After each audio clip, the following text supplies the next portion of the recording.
सुर में गाना सीखिए पाधानीसा ऐप के साथ। AI powered personal music teacher from Saregama.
दिसे सखे सावळा मुरारी, सहज तुला गुपित एक सांगते दुपारी.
फटकेबाजी. What a dramatic finish, and that's Faisal and Mr. Zardari enjoying every minute of that. Alderman wearing the green Australian, the yellow Australian helmet. Akram on a hat trick. He got it! Bingo! मी माझी फिल्लमबाजी हा कार्यक्रम जेव्हा करीत होतो म्हणजे अजूनही करतो, लगेच सुटकेचा निश्वास टाकू नका. तर तेव्हा अनेक लोकांनी मला भेटून असं विचारलं की याच धर्तीवर तुम्ही क्रिकेटवर कार्यक्रम का बसवीत नाही. मुळात मला बसवीत हा शब्द मान्य नाही. कार्यक्रम हा उभा करायचा असतो, बसवायचा नसतो. कारण कार्यक्रम बसला की करणारा झोपलाच. मला अशी सूचना करणाऱ्यांची बहुधा अशी चाल असावी की या मार्गाने फिल्लमबाजी बंद पडेल. पण मी हुशार, मी फिल्लमबाजी चालू ठेवली आणि नवीन फटकेबाजी देखील सुरू केली. एक गोष्ट सुरुवातीलाच मी तुम्हाला प्रांजळपणे सांगतो.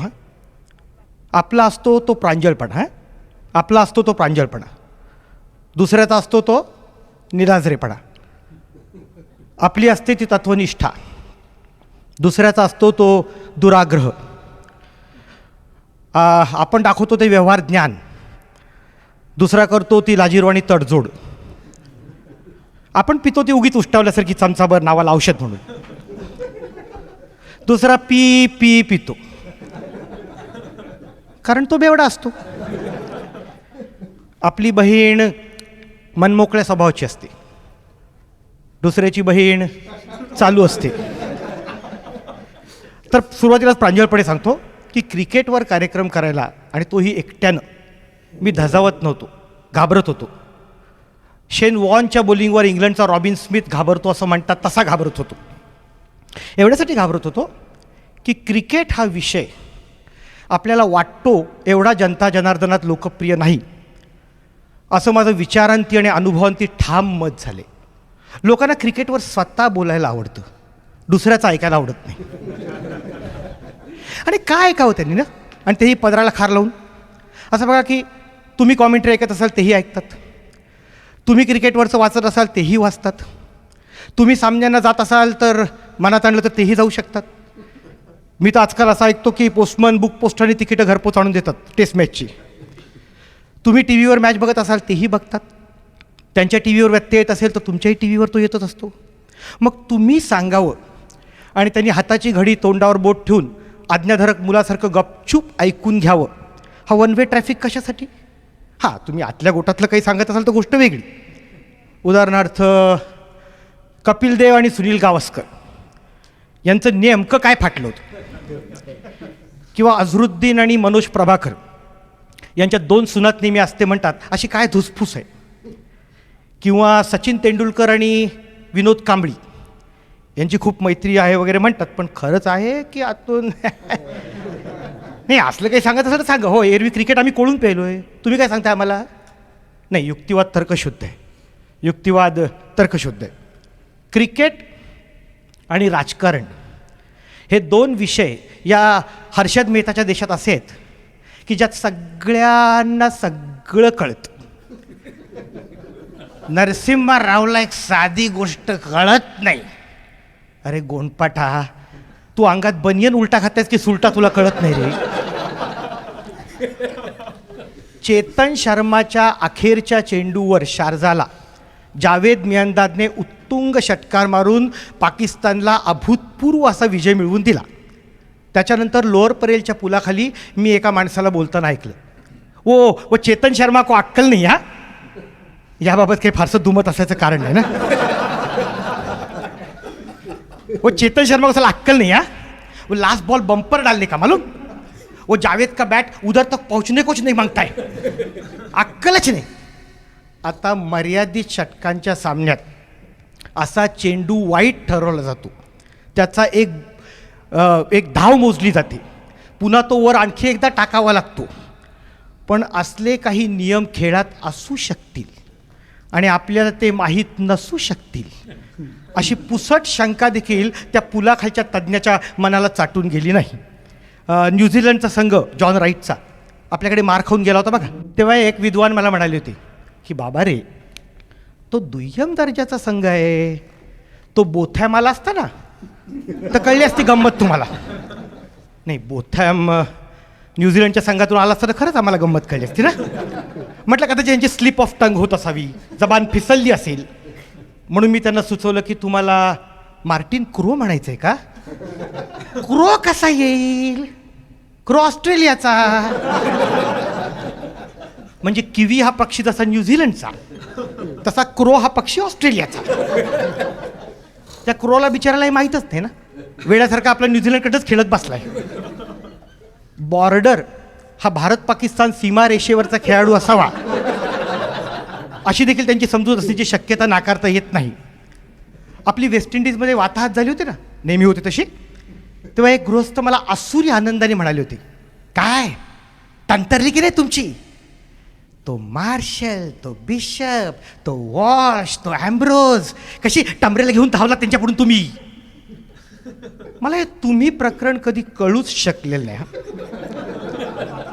आमची वाट लागली असेल, आमची वाताहत झाली असेल, आमचा सुपडा साफ झाला असेल, आम्ही पळपुटे बाजूला ठरलो असू, पण ही माणसं नेहमी तुम्ही तुमचं असा परक्यासारखा तटस्थपणे त्रयस्थासारखा अंग झटकून उल्लेख का करतात? मी एक पाहून ठेवलं की भारतीय संघ कुणाशीही खेळत असो, या लोकांच्या निष्ठा या नेहमी प्रतिस्पर्धी संघाशी असतात. जणू यांची आई लॉर्ड्सच्या आणि बाप मेलबोर्नच्या मातीत डोंगर खेळली होती. क्रिकेट विषयक अज्ञानाचं म्हणाल ना तर घरोघरी त्याचे रांजण भरून ठेवलेले आढळतात. अनेकदा हे अज्ञान विकेटप्रमाणेच सफाईने कव्हर केलं जातं.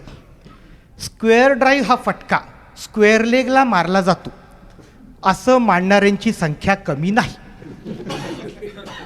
चायनामन म्हणजे काय, आर्मर कशाला म्हणतात, ऑफ कटर आणि ऑफ ब्रेक यांना विभागणारी रेषा कुठली, फ्लिपर म्हणजे काय, तो कसा टाकतात, रिव्हर्स स्विंग म्हणजे काय, चॉप कुठे संपतो आणि लेटकट कुठे सुरू होते, जा हे आणि असले प्रश्न विचारित फिरा, अज्ञानेश्वरांच्या भिंती धडाधड कोसळताना आढळतील.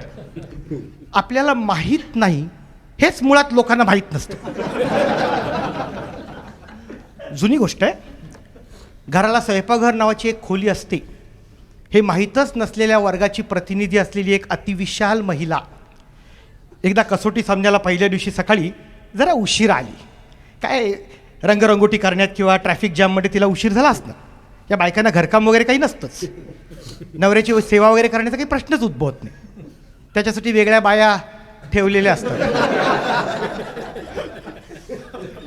असा ट्रान्झिस्टर कानाशी लावून एखाद्या हेवी रोलरसारखी ती आली.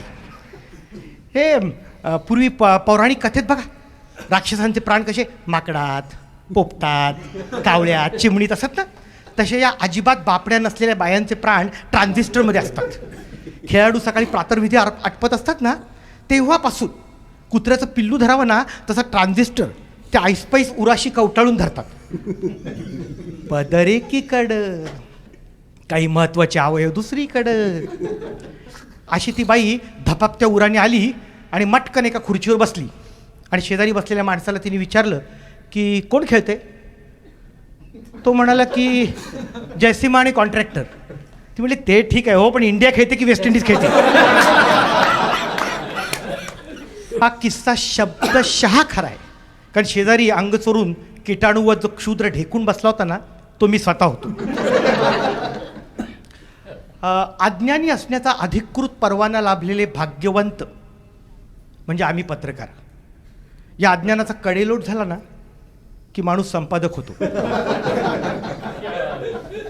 मर्यादित षटकांचे एकदिवसीय सामने सुरू होण्याच्या आधी कसोटी सामन्याचा वृत्तांत लिहिताना, कसोटी सामन्याचा, माझ्या एका समीक्षक बांधवांनी स्वच्छ असं लिहिलं होतं आणि पेपरात ते तसं छापून आलं होतं की आंतरराष्ट्रीय क्रिकेटच्या नियमानुसार वेस्ट इंडिजचा कर्णधार गारफिल्ड सोबर्स याने त्याचे वेगवान गोलंदाज वेस्ली हॉल आणि चार्ली ग्रिफिथ यांना प्रत्येकी 10 षटकं दिल्यानंतर गोलंदाजीत पहिला बदल केला.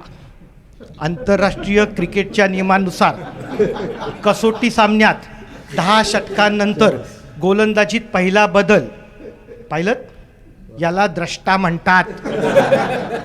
66-67 सालीच त्यांनी हे लिहिलं. 10 षटकांचा नियम असलेलं एक दिवसीय क्रिकेट त्यानंतर 4-5 वर्षांनी पुढे सुरू झालं. म्हणतात ना की आधी रामायण लिहिलं आणि तसं नंतर पुढे घडलं. मी मूळ रामायणाची गोष्ट करतोय, रामानंद सागरचं रामायण नाही. तुपट चेहऱ्याचा राम, सदा नाक फेंदारलेला लक्ष्मण आणि रडून रडून डोळे सुजल्यासारखा वाटणारा भरत यांचं रामायण नाही. एकदा भारत पाकिस्तान एक दिवसीय लढत चालली होती. लढत कसली हो, एक जण सतत मारतो दुसरा सतत मार खातो, याला लढत म्हणतात का? एकदा भारताने पाकिस्तानकडून मार खाल्ल्यावर त्यावेळेचा कर्णधार कपिल देव म्हणाला होता की हा खेळ आहे, कोणीतरी जिंकणार कोणीतरी हारणार. एवढं आम्हालाही कळतं ना क्या खेळ आहे, कोणीतरी जिंकणार कोणीतरी हारणार. पण जिंकणारं कोणीतरी हे नेहमी पाकिस्तानच असतं आणि हारणारं कोणीतरी हे दुसरं तिसरं कोणी नसतं, आपणच असतो. अगर रोना आहे तो इसी बात का. तर भारत पाकिस्तान एक दिवसीय एक दिवसीय सामना चालला होता. कुठे सामना आला हो तिथं. एक दिवशी हारजीत चालली होती. मला वाटतं हा शब्द बरोबर आहे, हारजीत. एक जण हारतो, दुसरा जण जिततो, त्याला हारजीत म्हणतात. मी मंत्रालय प्रेस रूममध्ये गेलो होतो. तिथं टी व्हीवर मॅच लावली होती. पत्रकारांची दुपारी झोपण्याची सरकारी सोय जिथं केली जाते त्याला मंत्रालय प्रेस रूम असं म्हणतात. चुकून तुम्हाला एखादा पत्रकार जर तिथं जागा आढळलाच तर त्याचा अर्थ एवढाच की एक तर तो नवशिक आहे किंवा दुपारची झोप काढून नुकताच 4 वाजता चहाची वेळ झाली म्हणून तो उठलाय. मी गेल्या गेल्या मला एक पत्रकार म्हणाला, अरे काय 2 मिनिटं उशीर आलास. म्हटलं का, काय झालं? आत्ताच जावेद मियांदादने मनिंदर सिंगला कसला कव्हरला यॉर्कर शॉट मारला. कव्हरला यॉर्कर शॉट मारला? कव्हरला नसेल, मिड विकेटला असेल. एरिया तोच. हे बघ, मला क्रिकेटमधलं काही विशेष कळत नाही, पण जबरदस्त यॉर्कर शॉट होता. मी त्याच्या खांद्याभोवती हात घातला प्रेमानं, मायेनं, आणि त्याला म्हटलं की हे बघ, सहज सुचलं म्हणून सांगतो, आग्रह नाही, पटलं तर बघ, की तू की नाही कबड्डीविषयी बोलत जा. मला देखील कबड्डीतलं विशेष कळत नाही. एवढ्या विधभर चड्ड्या घातलेल्या तरण्या ताठ्या पोरी एकमेकींच्या तांगड्या ओढतात एवढंच मला कळतं. त्याच्यावर त्यानं मला जे सांगितलं ते ऐकून मी चाट पडलो. तो म्हणाला की पुरुष देखील कबड्डी खेळतात. अगं बया, कठीण आहे की नाही? या कलियुगात काय होईल? तुका म्हणे भोग सरे, आमचा मोंगिया तुमचा मरे. पण अज्ञानी असण्याचा मक्ता काही फक्त आपणच घेतलेला नाही. हा, एका फारीनच्या समीक्षकांनी लिहिलं होतं, फारीनच्या, की then at 137 he was clean bowled by a ball. He should have left alone.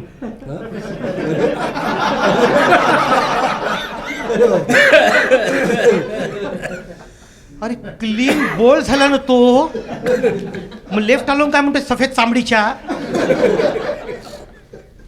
एक हजाम दुसऱ्या हजामाची हजामत फुकट करतो असं म्हणतात.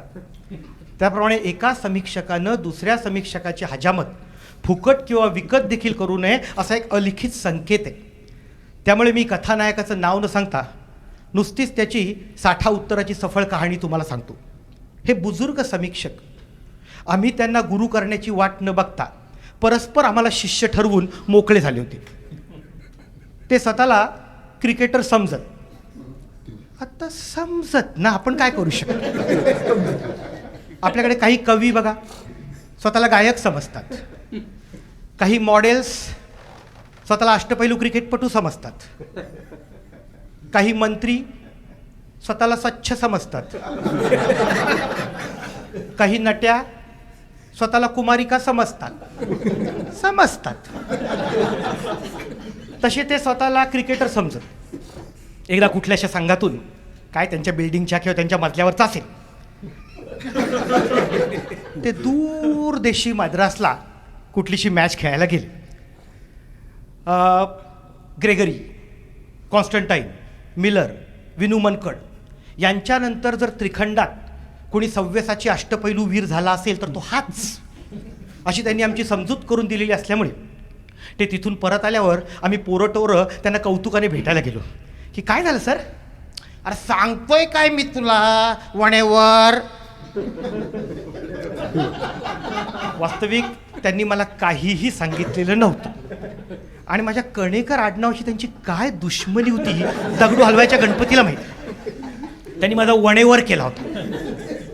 तुला माहिती आहे ना माझा इनकटर कसा झपकन आत येत होते. वास्तविक यांचा इनकटर झपकन गपकन रपकन सपकन कधीही कसाही कुठेही आत आलेला मी पाहिलेला नव्हता. किंबहुना त्यांच्या गोलंदाजीत आतबाहेर असं काही नव्हतंच.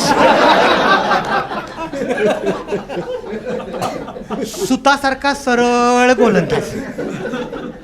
वेस्ट इंडिजचा सॉनी रामाधीन बोटांची आणि मनगटाची दृश्य हालचाल न करता ऑफ ब्रेक आणि लेग ब्रेक वळवायचा. हे दोन्ही ब्रेक्स तो मधल्या बोटाने वळवत असल्याने फलंदाजाला पत्ताच लागायचा नाही की पुढचा बॉल कुठल्या दिशेने वळणार आहे. या रामाधीनने 50 साली 14.83 धावांच्या सरासरीने इंग्लंडमध्ये 135 विकेट्स काढल्या होत्या.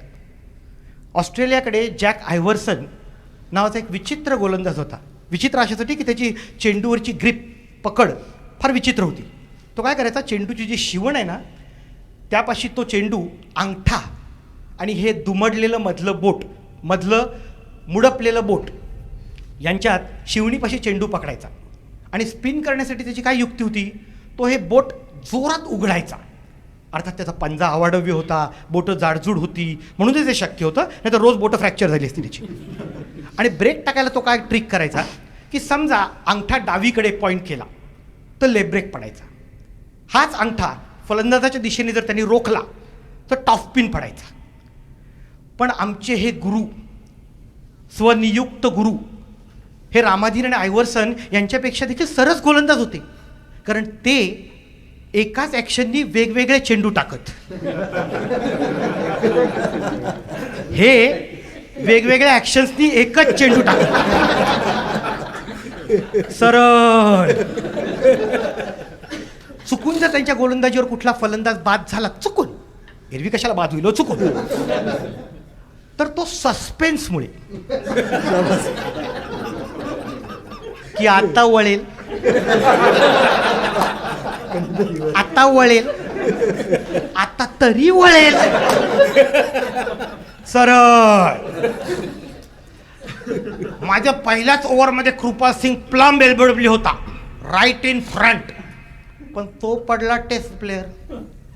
मग त्याला अंपायर कसा आउट देईल? मग त्याला डबल सेंचुरी काढली तर त्याला काय अर्थ आहे?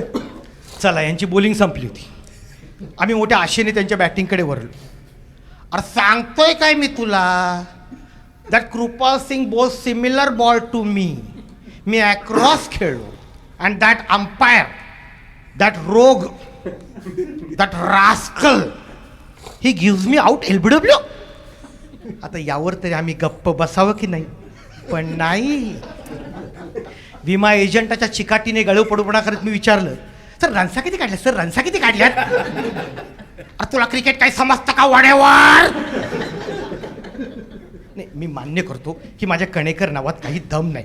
मी मान्य करतो, मी मुळातच मान्य करतो की काही दम नाही. पण वणेवर नावात तरी काय दम आहे? पुचाट नाव, गांडुळासारखं गिळगिळीत. मग करमरकर काय वाईट आहे त्यापेक्षा? आणि वणेवरचा उच्चार देखील ते वर्णाचा ढेकर दिल्यासारखा करायचे. वणेवर, तुला क्रिकेट काय समजतं का वणेवर? अरे मी जर एलबीडब्ल्यू झालो तर मी रन्स कशा काढणार? हे ज्ञान मला नवीन होतं. एलबीडब्ल्यू होण्याच्या आधी माणूस रन्स नाही काढू शकत.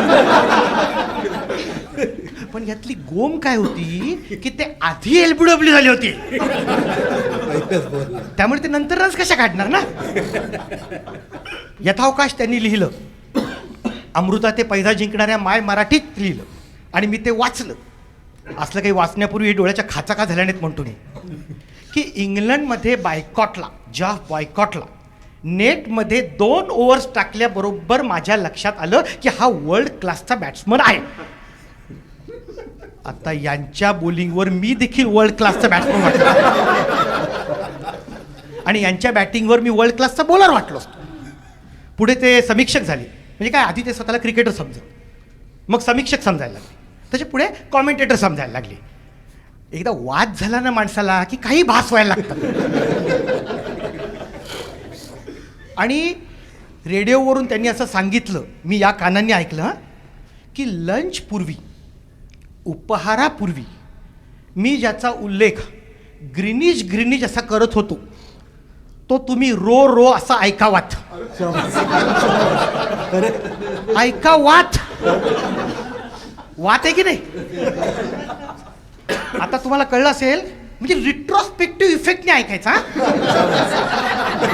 मागील थकबाकी सकट रो का क्रिकेटमधून गेला कळलं ना?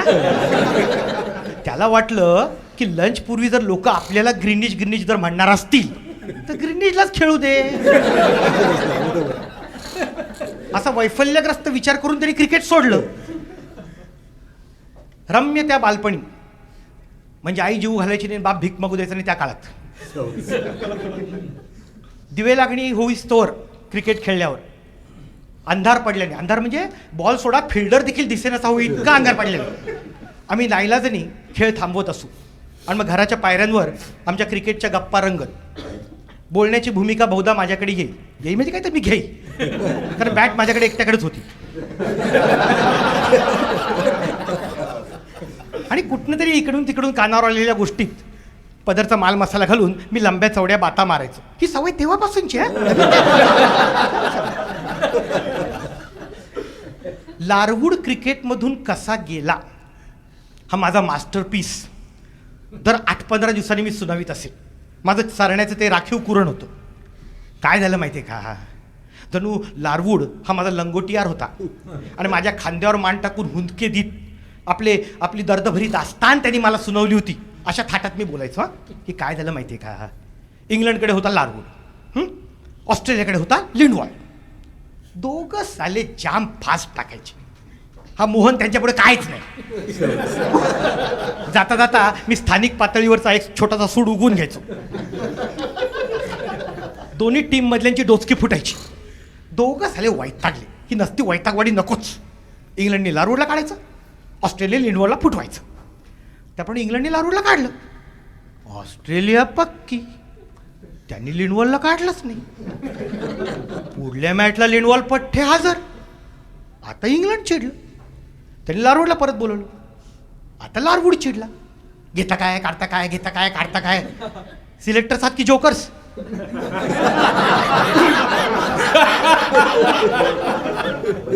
नाही, माझ्या प्रवचनातला लारवूड मोहिंदर अमरनाथचीच भाषा बोलायचा.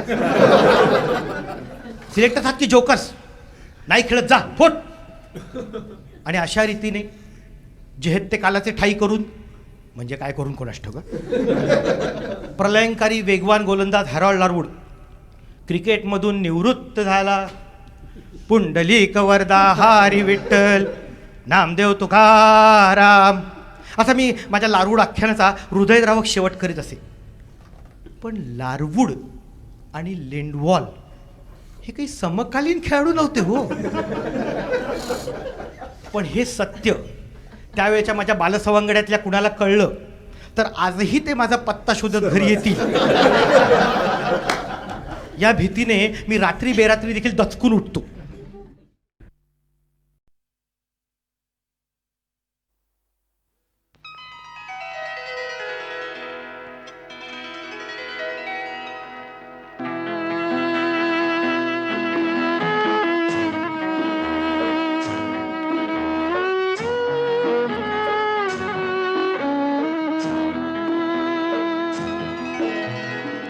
निंबोणीच्या झाडामागे चंद्र झोपला ग बाई. निंबोणीच्या झाडामागे चंद्र झोपला ग बाई. आज माझ्या पाडसाला झोप काग येत नाही. निंबोणीच्या झाडामागे चंद्र झोपला ग बाई. निंबोणीच्या झाडामागे चंद्र झोपला ग बाई.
कशी तशी मी नांदायला हो येऊ कशी तशी